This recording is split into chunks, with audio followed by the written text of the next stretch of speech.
going to show you a lot of words. I am not going to read out all of these words, all right? Please don't panic.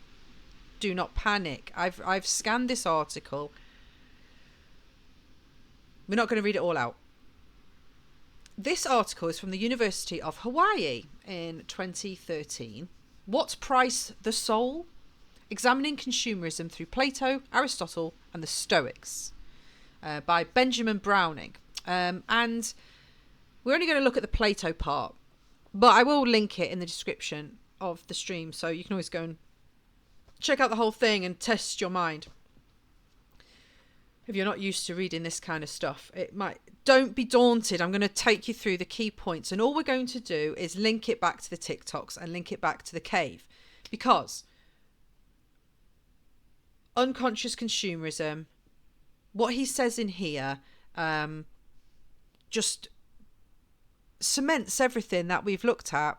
It's really quite nice. So let's just read this first para. All right. And what's funny is I did see this exact same paragraph plagiarized in a medium.com article, and I was going to share that one. I thought, no, I'm not sharing something when they've obviously got it exactly from this guy's work. So I'm sharing the original, even though that might be a bit more scary looking. So in today's consumer society, we often seem to equate freedom with the ability to choose from a range of products, each of which promises to satisfy some desire. So freedom is choice. The Cold War is over and freedom has triumphed. The spread of democracy is celebrated as new markets open up. The vanguards of capitalism claim fresh territory. A McDonald's restaurant opens in Beijing, a KFC in Moscow. Maybe not anymore. At long last, the people of the world are free to take part in the important decisions that rule our daily lives. Coke or Pepsi, Nike or Adidas, Burger King or Pizza Hut. Pepsi, Adidas, Pizza Hut, please, for me. So what they're saying there is consumerism today is all invasive, and it's the most important decisions of our lives on a daily basis are what brand are we going to consume. On the edges of civilization, however, lone voices still question the orders of the day, not content to follow fads, to leap after bargains and shop their blues away. These mad souls mutter among themselves. Surely there must be more to freedom than this mad rush to consume, this mindless, ruthless competition for baubles and trinkets. They turn away from the bright lights of the shopping malls, the flickering screens of the home shopping networks, and the all-you-can-eat buffets of the endless, bustling marketplace. No, they whisper to the throngs of endless, unheeding buyers. You are not free. You are slaves, all of you. Slaves to your desires. And this is 2013. So this is before any no-buy. So the mad souls here are the ones who are not caught up in the trends and what they say, mindless, ruthless competition for baubles. That's pretty bad. So that's going back to that article we read about, where they said about the different way, the reasons why consumerism exists is because people are unconsciously responding to their desires. They are slaves to their desires, and then there's this select few that aren't. So in Plato's cave, the slaves to the desires are the ones chained up looking at the wall, and the ones that are the mad souls that are muttering incoherently is the guy that's gone outside and come back in that we saw.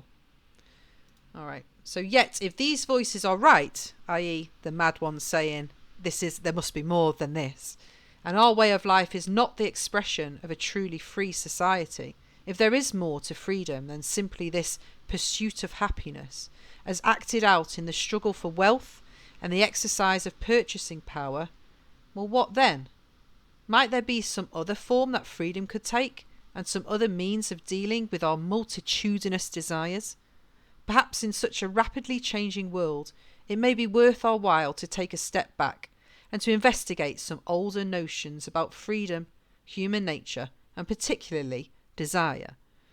This paper will use the writings of some ancient Greek and Roman philosophers as a lens through which to examine these modern problems of consumerism and desire. So, did all that go in? All this is saying is that in today's world, freedom means buying stuff. That's what this bit does. And the most important decision you make, the most important decision in your daily life is which thing are you going to buy. There are mad souls that mutter amongst themselves, there must be more than this. And if they're right, then what is it, basically? If we are living in the cave and consumerism is the cave, then what is outside of the cave? What is outside of the cave? So that's where we're going. I'm going to read a little bit more, and then we're gonna stop. There's lots in here.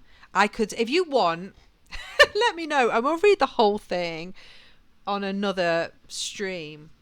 But I just wanted to kind of test the waters and see how this sort of stuff went across, because I like deep diving into this stuff, and I also like the inanity and lightweight vibe of a TikTok. Even though what they talk about is pretty deep, you know, it all links into this. So the factions of the soul. In the Republic, which is a book that one of Plato's most famous works, don't worry about it. Plato seeks to uncover the true nature of the human soul, that he might know what makes us virtuous or just. Plato describes the soul as being composed of three parts or elements: reason, appetite, and spirit. The reason is the element in the soul with which it calculates. So reason is like your rational, your thinking part. The appetite is that with which it feels passion, hungers, thirsts, and is stirred by other appetites, I think. Well, the spirited element is the one with which we feel anger. Okay, so you've got your rational part, your anger part, and then your appetites. In this light, when we look at the ways consumer culture entices us to act, it seems to be largely through appeals to the appetite, slaves to your desires. Fast food restaurants and vending machines stocked with empty calories offer instant gratification to our sensations of hunger and thirst, and advertisers appeal to our desires for sex and love to sell us everything from sports cars to body spray, from deodorant to lingerie. Yeah, so that's basically saying that modern day consumerism and marketing appeals to the appetite third of Plato's soul. Plato describes an internal struggle between these elements for control of our souls and therefore our behaviour. The word thence. Bet you never see that on the internet, did you? Well, you have today. Thence. Therefore. So the spirit, the reason, and what was the third one? For his soul. We've got the spirit, reason, and who's it? Oh, now we have to scroll back, see? Reason, appetite, of course. It makes me think of that Bruno Mars song that my kid keeps singing. Appetite. What's her name? From the band Blackpink. Is her name Rose or Rose? Yeah, it's a cool song. I know it. I know the dances. It's not good.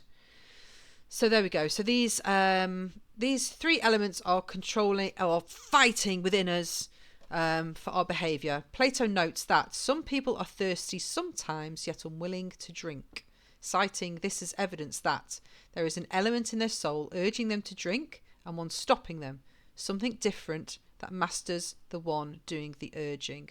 Our appetites may tempt us to eat unhealthy foods, enticing us with the pleasurable sensations of sweet tastes and rich textures. Our reason, however, so this is balance. So yeah, he's got the three. We forget anger for now, but we're going with reason and desire.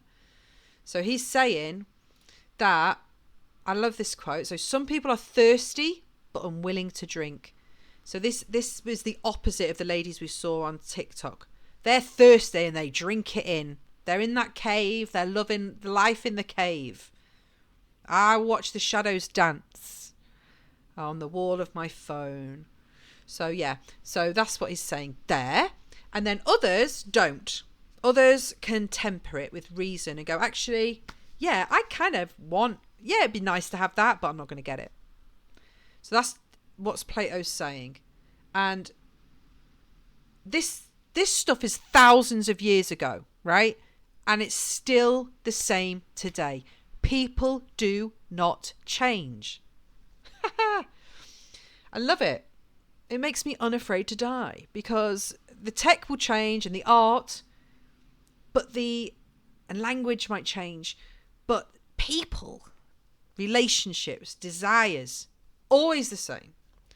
Plato sees the proper role of the spirit as giving assistance to reason, helping it overcome our appetites. He notes that when appetite forces someone contrary to his rational calculation, he reproaches himself and feels anger at the thing in what he is doing.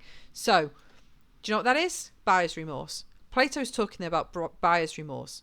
So when the appetite forces someone against his better judgment, so like the ladies putting more on the credit card for that other jacket that's going to fall apart in the washing machine, but you've just got to have it because your appetite is forcing you to do it. Your reason isn't there saying no, and then when you've done it, your anger kicks in and goes, oh God's sake, why have I done this again? You beat yourself up, and it's a horrible cycle.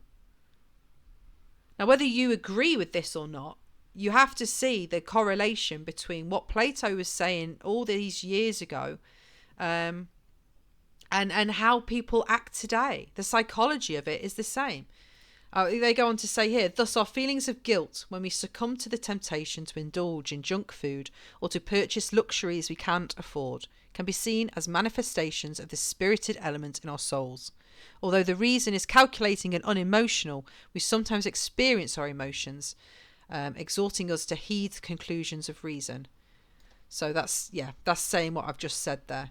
So like the appetite to want the thing is strong. It's like a dog pulling on a leash, and your reason is the leash holding it back. It's unemotional. It's just a string. And you at the other end, you're the angry guy or girl holding on to it. They're the three parts of Plato's soul. That's how I would see it. And I think for me, that's a good way to remember it. The appetites of the dog, pulling, frothing at the mouth, wanting their thing, wanting to spend all the money and satisfy those desires, be a slave to that desire. The leash is the reason. Just, nope, we're not going to do it. Unemotional. And then you've got the angry guy at the end going, bloody hell, and getting all angry about it. And feeling what the opposite of the result of the pull of the appetite. So that would be my little summary. And I'm going to leave it there because it goes on to talk about all sorts. I find it an easy enough to read document. I'll just scroll through it because then, if anyone wants to pause and they can read through it themselves, please feel free. But yeah, that's that portion. So let's do a quick recap. So Plato's cave is consumerism, if we look at it like that. I think it's interesting to put those ladies in that cave off the know by TikToks, the self-proclaimed shopaholics, and say, look dudes, you're chained up watching these shadows dance and none of it's real. Like, go outside, touch grass and find something else that is not consuming stuff. The dog is, put the leash on the dog, rein it in, and don't be a slave to your desires. I get it, it's hard. And that goes to addiction. For any addiction is you know it's wrong, you feel bad when you do it, but for some reason, the lead in between the anger at yourself doing it and doing it with being a slave to the desire, it's missing that leash. It's missing the strength of a good, strong, short leash to keep everything under wraps. And I think that's something we can all work on. We all have it. It's the hardest thing to do, is to rein in your appetites and your gratification and wanting it now, and this makes me happy and I'm going to press buy and I'm going to do it. And maybe some people don't even think about it that much and it's just happening at them. I think the more you are conscious and the more you can do to make a list and put obstacles in your way, use cash instead of digital pays off your phones and stuff like that, make it harder for you to spend your money. All these little things take you one step closer outside of the cave.